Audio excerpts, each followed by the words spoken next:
Follow me on all social media at Lala's VIP. My number one mistake being an artist and doing music professionally was not really knowing and understanding distribution and percentages in music, in lyrics, and performing, and who collects and how. But luckily, I dropped Chambalera completely independently. There's a lot of YouTube channels that you can listen to others that have gone through their experiences that can help you. I think that really helped me. But just going through the whole process by yourself, you learn so much. And there's so much to a song. I feel like artists' number one problem, they let someone give them the music, but then they don't own any rights to that. They let somebody write the song, but then they own none of those rights for that writing. So that means all the royalties and anything the song produces, the artist never collects.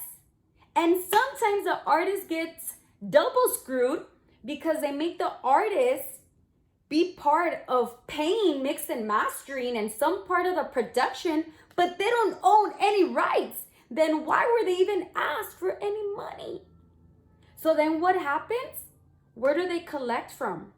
Well, hopefully they monetize their social media and they could collect from there if they own their social media, if they own their YouTube channel, because if the music video drops somewhere else, their producer or their company or their manager is probably going to collect 100%, so they're not even going to see any royalties from that. The only thing they're going to be able to collect, and hopefully something good, is from performances. But not every artist gets booked and gets booked at a good amount of price where you could collect, because guess what? Your company's still going to take 30%, 50%, something. So you're from your performing money, you're only getting part of that. It's so crazy that you don't just see it as something you love and you want to be heard, because yeah, you might get fame, but then you end up broke.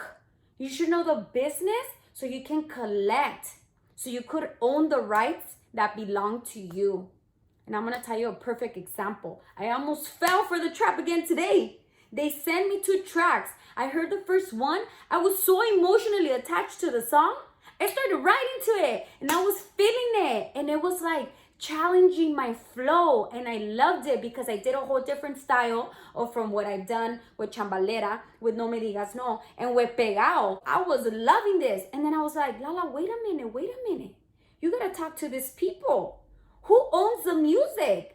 Are we going to be able to use this 100%? I already had the bad experience that the person that I did a song with didn't want to pay for the beat. So then we never owned the music. So it's like, you can't even do anything with the song because this person's always going to claim it.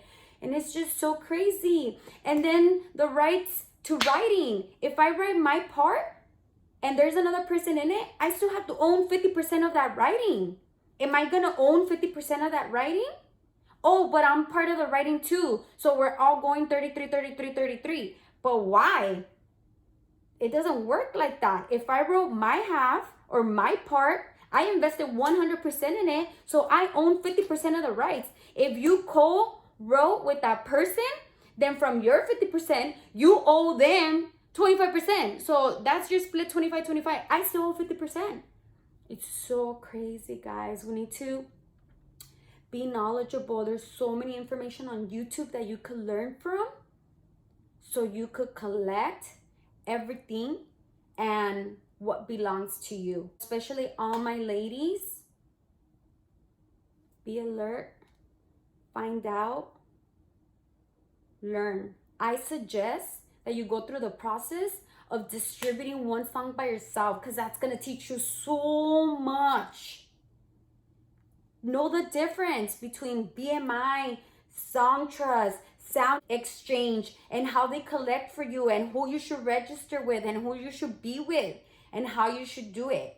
Because it's a lot. And if you pay for your beat, you should own it 100%.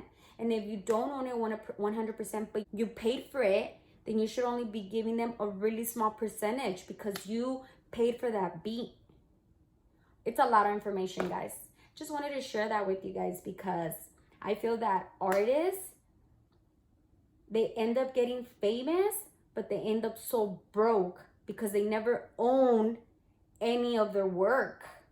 So you gotta be alert, you gotta be smart, and you gotta collect your money because it was your time. It was your time, and especially if it was your art and your writing and your music and you paid for some, you own some of those royalties. So let's be alert. Miss Lala, let me know what you think. I know I said a lot. Drop your comment.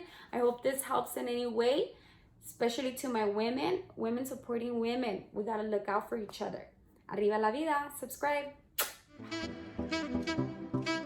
Thank you to all my subscribers on my YouTube channel, Arriba la Vida. And if you haven't subscribed, what are you waiting for? Subscribe now!